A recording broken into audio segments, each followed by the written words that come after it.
This is a review of the Pastiche and Parody assignment in which you were to take existing content in the form of a work of art and juxtapose it into existing ads. So we're dealing with sourcing existing material, which is called pastiche, and also creating a sense of parody by, in a hopefully humorous way, making a strong statement that might be a little tongue-in-cheek. And you were to do this twice in different formats as if you were creating a campaign to be used on social media. So it's also an exploration of how to create consistency in different proportions. So we'll start with this, and we have the Da Vinci Last Supper, and it's the colorful restored version of the Last Supper using a strong one-point perspective.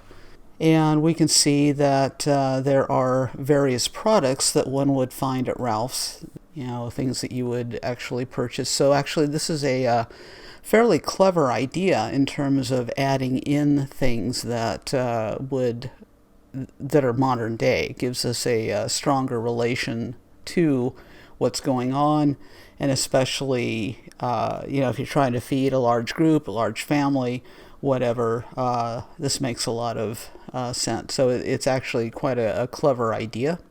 So we have this bar, and we have the bottom bar, and then we have the white area, and then we have the image itself, and this feels like an add-on. This probably should be darker because it'll read better. It's also looking like a warmer blue than this and this. These blues look like they're definitely picked up from the blues in the painting. This is a little warmer. It might have been picked up from here, but there's no reason to not have kept things simple and kept it the same color as this. Since this space is divided with two verticals, this space has a center that we immediately identify, and we identify that center automatically. That's just something we do as human beings. We identify the center of a shape or the center of a group. So what we're looking at here, the Ralph's logo, is there's too much distance here and too little distance here. So these distances should be equal. The Ralph's logo is not centered horizontally in the space. It does a little better vertically.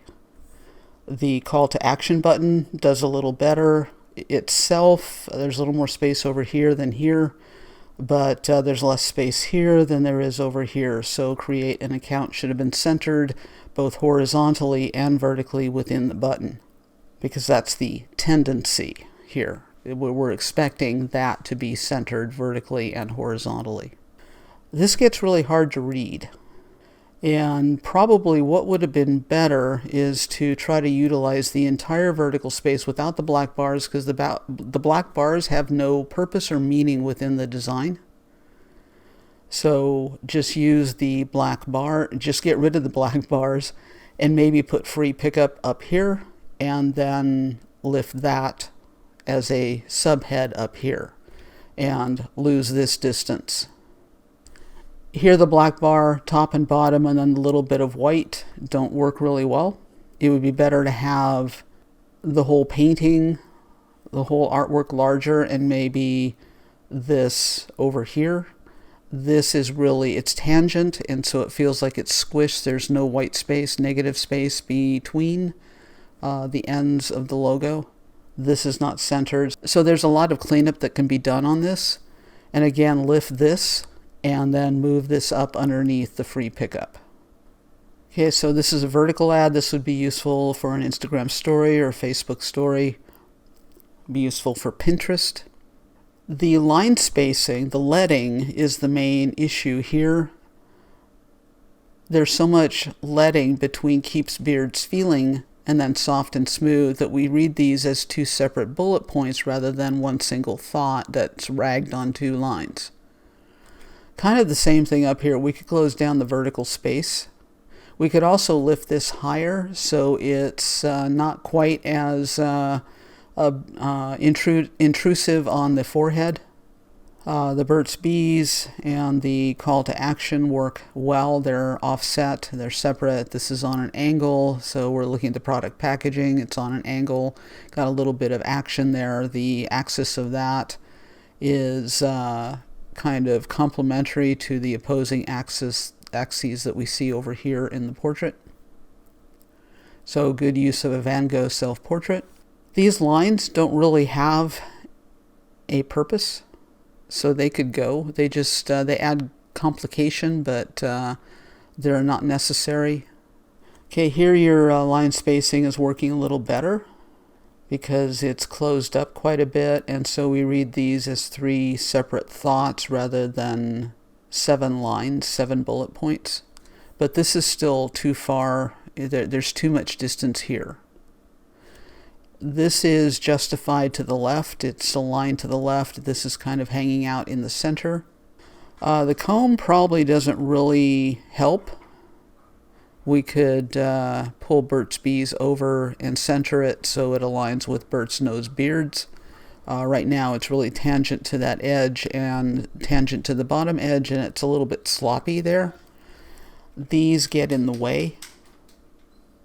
These don't really do anything, again, to the design. We could lose these all together and be very happy. And the call to action could probably run all the way over here. But definitely lose the comb, move this so it's centered between the left edge and the edge of the beard. And that way it relates to this, close this up, and lose these guys. So remember that simple has more impact. Okay, these two have a very different idea to them. This is a square format, and this is a rectangular format. I'm not sure what the proportion is here, which social media platform that actually fits really well. I guess it could be Twitter, maybe Facebook. It's definitely not a story. It's not a story format. It is not a Pinterest format, so wondering about the height to width ratio. It almost looks like a letter ratio. Here we're bleeding off the edge, so we have a partially closed composition. It looks like it is it's a podcast ad, and it's a good use of the portrait. Here the bars top and bottom are used to partially frame the portrait and call attention to the headphones. We've got a space here that's being framed by that type and that type, so probably these could come together more. Or the New Yorker radio hour could be extended all the way across, unless this is actually their logo for the podcast. But they could easily close up that gap, because we notice that gap. It is framed by the positive elements. So we have negative space that is kind of front and center and doing nothing. This gets a little difficult. If you think about reading on screen, the glyph is going to be it's going to reduce readability a little bit. So with this one, it has a very different flavor because it's entirely framed by negative space. The way things are laid out down here, centered, work really well. This could probably be over here, and it would be truly, balanced and truly bilaterally symmetrical. So the Apple Podcast could easily come over to this corner, and then we would have Spotify in one corner and the Apple Podcast in the other. Again, this is fairly legible, fairly easy to read. It does contain a lot of white space. Remember that on social media, you have a limited amount of real estate, and it's probably best to make your image, especially the image with the headphones, as large as possible, because we can easily overlook the headphones with the complexity of what's down here. So with these, we kind of have the same thing. We have something that is framed by a lot of white space and a little bit of white space up top. And here we are bleeding off the top and the two sides partially, and then we have the bottom area. So this is a square, could easily, obviously fit an Instagram post.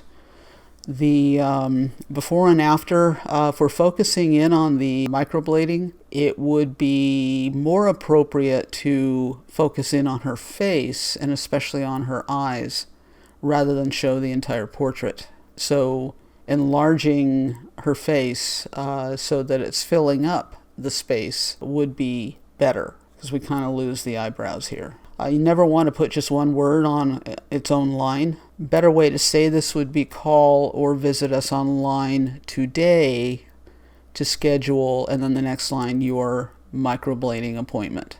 The proportionality of the little logo here, you're going to lose the blissful brows and lashes. I don't know if this is original or if this was actually in the ad that you picked up, but there's a lot of issues with this in terms of readability and scalability. And here again, we're focusing more on the white space, and we do have enough room to really enlarge her. See, you've cropped it here, but you could crop it a lot more and just hone in on her face and make her face really large. And the same thing here. And the headline here is small and kind of gets lost. So we don't need all of the space here or all of the space here. It does frame everything well. It frames the positive elements well. But other than that, and especially if you think about the social media and internet advertising, that's a lot of real estate that's going unused. So again, remember hierarchy. The most important things need to be read first, and you have to decide as a designer what those are. You would confer with a client as to what they want to communicate specifically. You're the one who figures out how and how everything gets put together. You figure out the best way to communicate what the client is trying to say, and you put it in visual form. You choose appropriate typefaces. You compose and lay out your designs in the appropriate formats and proportions so that they're going to work across platforms, and there's going to be a consistency on a variety of platforms. Remember framing. Remember legibility and readability of typography. Don't make the reader or the viewer have to work to get the idea.